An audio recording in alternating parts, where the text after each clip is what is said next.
अस्सलामुअलैकुम, सुप्रभात बच्चों। कक्षा 9 से व्याकरण में अनुस्वार व अनुनासिक हमने पहले भाग में विस्तार से अनुनासिक को समझा है। मैंने कहा था उसी तरह दूसरे भाग में अब हम विस्तार से अनुनासिक को समझेंगे। अनुस्वार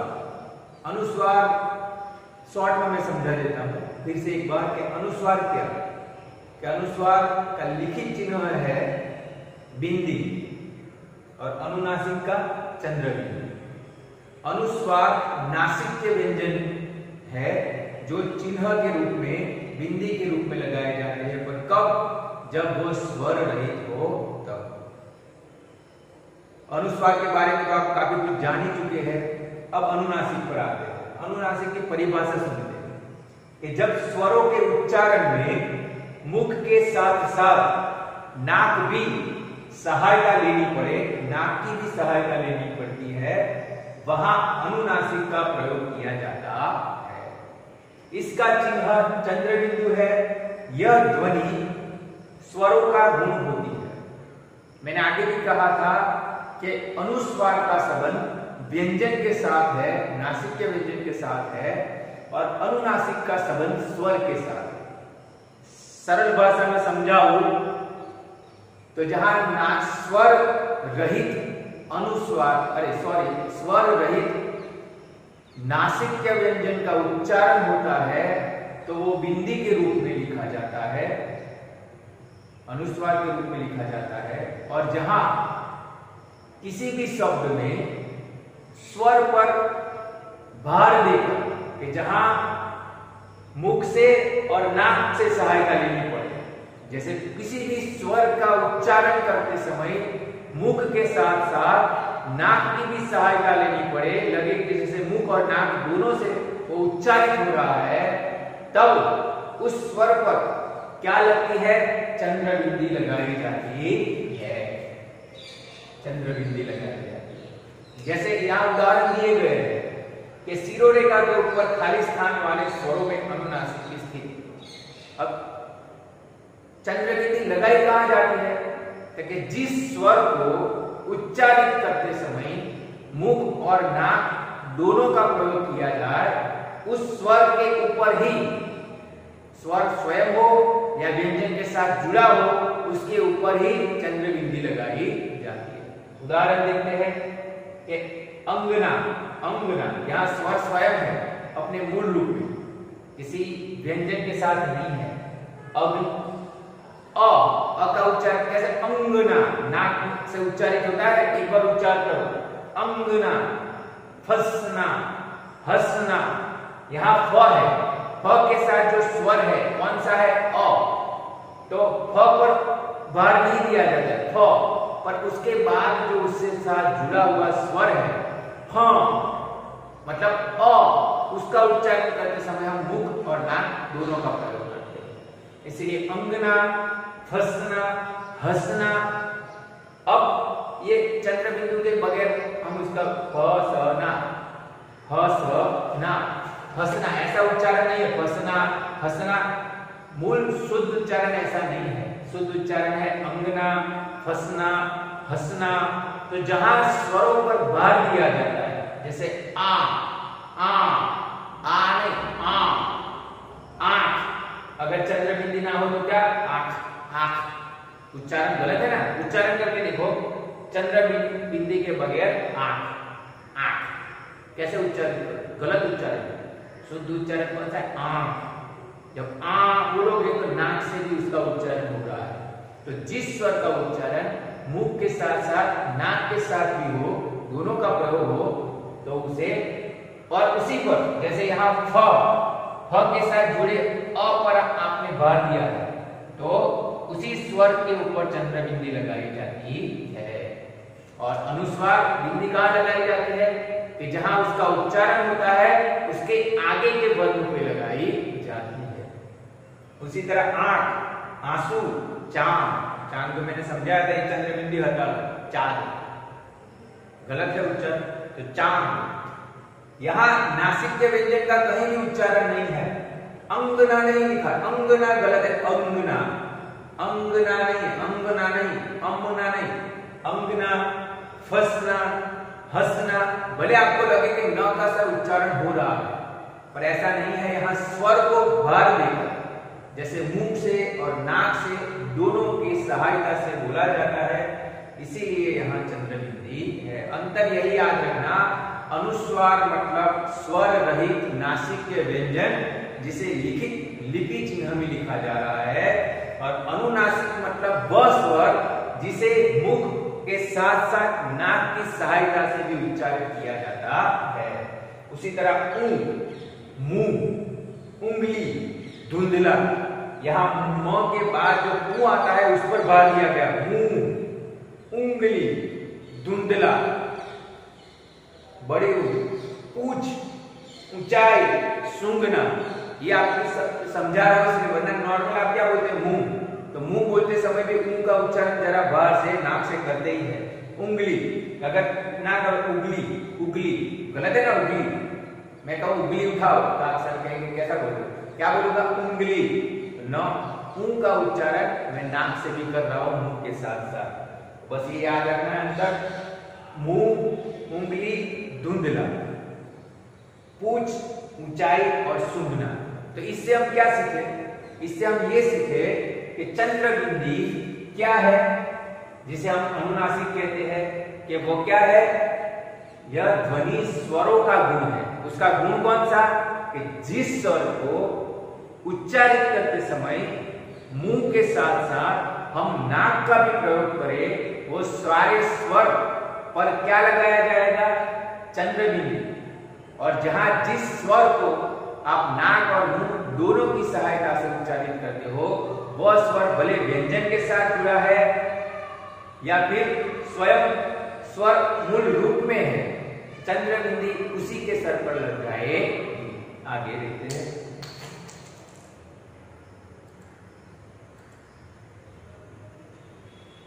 कि शिरोरेखा के ऊपर मात्रा चिन्ह वाले स्वरों में अनुनासिक के चिन्ह के स्थान पर नॉट अनुस्वार का प्रयोग सिंपल सरल समझाता। कई जगह चंद्रबिंदी का प्रयोग सिर्फ बिंदी के रूप में किया जाता है। कब ऐसा होगा? कि जब स्वर के जो लिखित चिन्ह है ना, वो शिरोरेखा के ऊपर जाते हो, ये हो या फिर ये हो या फिर ये हो या फिर ये हो। क्या है? कई, ओ, के, ए, ऐ, ओ, ई। ये जो सारे स्वर है वो शिरोरेखा के ऊपर जाते हैं, उसके चिन्ह ऊपर जाते हैं। तो यहां जहां भी ए, ऐ, ओ, ई या ई, मैं फिर से यहां लिखता हूं, ए, ऐ, ओ, ई या ई। ये जो 5 स्वर है, ए, ऐ, ओ, ई या ई, ये जो चिन्हित रूप में, मतलब चिन्ह के रूप में, इसमें जो चिन्ह है, ए का कौन सा चिन्ह है? ये। ए का कौन सा, आई का कौन सा? ये। ओ का कौन सा चिन्ह है? लेकिन ये। ई का आगे देंगे, बड़ी पीछे देंगे। तब जब जिन शब्दों में इन ए, ऐ, ओ, ई या ई का प्रयोग होता है और वहां स्वर नाक और मुंह दोनों की सहायता से बोला जाता है, तब वहां जगह कम होती है। यहां हम ऐसे चंद्रबिंदी करेंगे तो जगह कम होगी, इसीलिए ये चंद्रबिंदी को अनुस्वार बिंदी के रूप में लगाया जाता है। ये ध्यान रखना खास। जैसे ई, बड़ी ई है, खिंचाई, यहाँ कहीं भी नासिक के व्यंजन का प्रयोग नहीं। खिंचाई ऐसा बोला जाता है? नहीं। सिंचाई ऐसा बोला जाता है? नहीं। सिंगाड़ा ऐसा बोला जाता है? नहीं। यहाँ जो बड़ी है, खिंचाई, सिंचाई, सिंगाड़ा। तो जहां ई, खी, सी और सिंगाड़ा, उसी तरह बड़ी इंट बोलते हैं, इंट फेंक कर मारूंगा, आप बोलते ईंट फेंक कर मारूंगा, ईंट। यहाँ स्वर पर भार दिया गया है, नाक से और मुंह से।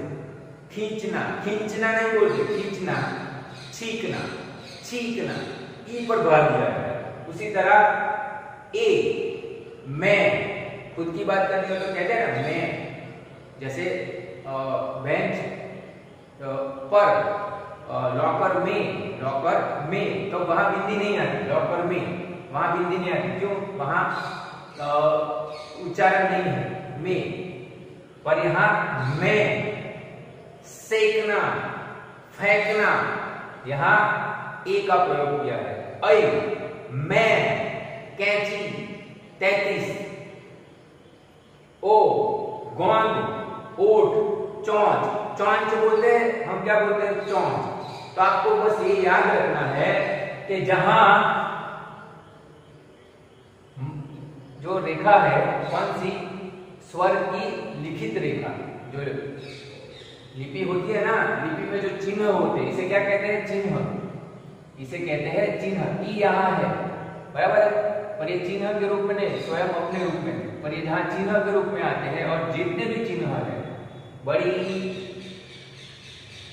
छोटी, ए, ऐ और ओ, उन सारे पर क्या आएगा? सिर्फ बिंदी आएगी। तो आपको याद रखना है, एक ये परिभाषा आप समझेंगे नहीं, इसलिए सरल भाषा में कहता हूं कि जहां जिस स्वर को मुंह के साथ साथ नाक से उच्चारित किया जाते हैं, वैसे ए, ऐ, ओ, छोटा ई और बड़ा ई, ये सारे जो लिपि चिन्ह है वो कहां जाता है? शिरोरेखा के ऊपर आता है। तो जहां जहां शिरोरेखा के ऊपर स्वरों के चिन्ह आते हैं और वहां चंद्र बिंदी आती है, तो वो चंद्र बिंदी की जगह से बिंदी के रूप में वो प्रयोग की जाएगी। क्यों? कि यहाँ ज्यादा जगह नहीं है। तो यहाँ ये बिंदी है, पर ये अनुस्वार नहीं है। अगर अनुस्वार के तौर पर आप पढ़ेंगे तो खिंचाई गलत, सिंचाई गलत, इंट गलत, सेंकना गलत, म्या गलत, गोंद गलत, गोद क्या लिखा है? गोद। गोद मतलब माँ की गोद। कहते हैं बच्चा कहाँ बैठा है? तो माँ की गोद में बैठा है।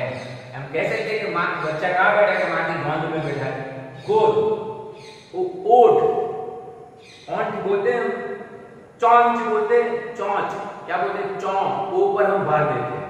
तो याद रखना है कि अनुस्वार स्वर का गुण है, और जिन स्वरों को भार देकर बोला जाता है, पर वो सारे स्वर के लिपि चिन्ह शिरोरेखा के ऊपर आते हैं, वहां चंद्र बिंदी बिंदी के रूप में लगाई जाएंगी। अब हम आगे अनुस्वार और अनुनासिक में क्या अंतर है वो देखेंगे।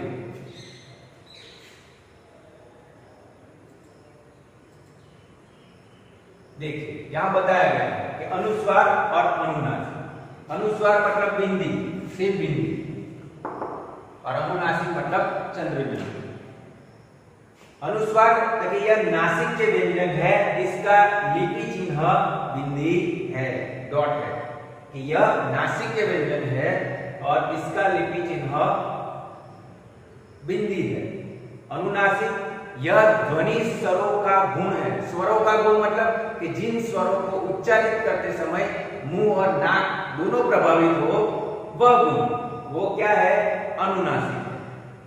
अनुस्वार का लेखन अनुस्वार से पहले वाले वर्ण के ऊपर बिंदी लगाकर किया जाता है, जैसे हंस। तो अनुस्वार जब नासिक के व्यंजन का जहां उच्चारण होता है, वो बिंदी के रूप में कहां लगता है? उसके आगे वाले व्यंजन के सर पे लगता है। नासिक के व्यंजन मतलब स्वर रहित, स्वर रहित, जैसे न, ड के बीच में बिंदी या न का, पर जहां न, म और अण तो स्वर के साथ भी है, पर जो स्वर रहित है वो बिंदी के रूप में लिखे जाते हैं। तो जैसे हंस, हंस, तो न नासिक के व्यंजन का उच्चारण होता है, तो जहां हंस नासिक के व्यंजन का उच्चारण होता है, तो न का उच्चारण कब होता है? कि ह, उसके बाद स्वर अ, और उसके बाद न का उच्चारण होता है नासिक के व्यंजन, और स से पहले। तो वो कहां लगेगा? तो कि जहां वो उच्चारित होता है उसके आगे वाले व्यंजन पर जा लगेगा। अनुनासिक चिन्ह उसी स्वर, अब अनुनासिक कैसे लगेगा कि अनुनासिक का चिन्ह उसी स्वर या उसकी मात्रा के ऊपर लगाया जाता है कि जहां जिस स्वर को मुंह और नाक के प्रयोग के द्वारा बोला जाता है, उच्चारित किया जाता है, वो उसी के स्वर पे लगता है चंद्र बिंदी के रूप में। जैसे यहाँ देखो क्या फर्क है, यहाँ बिंदी है तो हंस, हंस मतलब देखा है ना पक्षी हंस, और यहाँ हस ह पर भाग लिया गया है, हस मतलब हंसना, यहाँ पक्षी का नाम है और यहाँ हंसने की बात है। यहाँ एक क्रिया है, यहाँ पक्षी का नाम लिखा। यहाँ अगर चंद्र बिंदी और बिंदी में अंतर आ जाए तो पूरा अर्थ बदल जाता है। इसीलिए हिंदी एक साइंटिफिक भाषा है, इसके हर एक चिन्ह के, लिपि के, स्वर के छोटे से छोटी इकाई का महत्व है, उसका अलग ही अर्थ है। आप इसको गलत नहीं लिख सकते। अब जब किसी शब्द में शिरोरेखा के ऊपर मात्रा लगती है, वो तो मैं आगे समझाया है। जब चंद्र बिंदी बिंदी के रूप में कब लगती है वो समझाया है। जब किसी शब्द में शिरोरेखा के ऊपर मात्रा लगती है तो वो उच्चारण में भले ही अनुनासिक ध्वनि हो, परंतु लेखन में, लिखने में शिरोरेखा के ऊपर जगह की कमी के कारण अनुस्वार का प्रयोग किया जाता है, मतलब कि बिंदी के रूप में लिखा जाता है। अब इस बात में मैंने प्रयत्न किया है आपको आसान तरीके से अनुनासिक समझाने का। आप एक बार फिर से अनुनासिक और अनुस्वार के वीडियो का अध्ययन करिएगा। आपके पास किताब हो तो स्वाध्याय कार्य में से उसके जो उदाहरण है वो करने का प्रयत्न करिए। वो करने का प्रयत्न करेंगे तो आपको पता चलेगा अभी आपको क्या समझ में नहीं आया है। तो जो समझ में नहीं आता है वो फिर से हम इसके रिवीजन के तौर पर एक दूसरा वीडियो दोनों का साथ में डालेंगे, ताकि आपको जो नहीं समझ में आए वो भी आसानी से समझ में आए। बच्चों, आपको क्या करना है कि अनुस्वार और अनुनासिक के जो नियम है, परिभाषा है, उदाहरण है, उसके भेद है, वो ठीक तरह से आपके नोटबुक में आपको लिखना है। इसकी मदद से आपकी व्याकरण की पाठ्य पुस्तक की मदद से। धन्यवाद।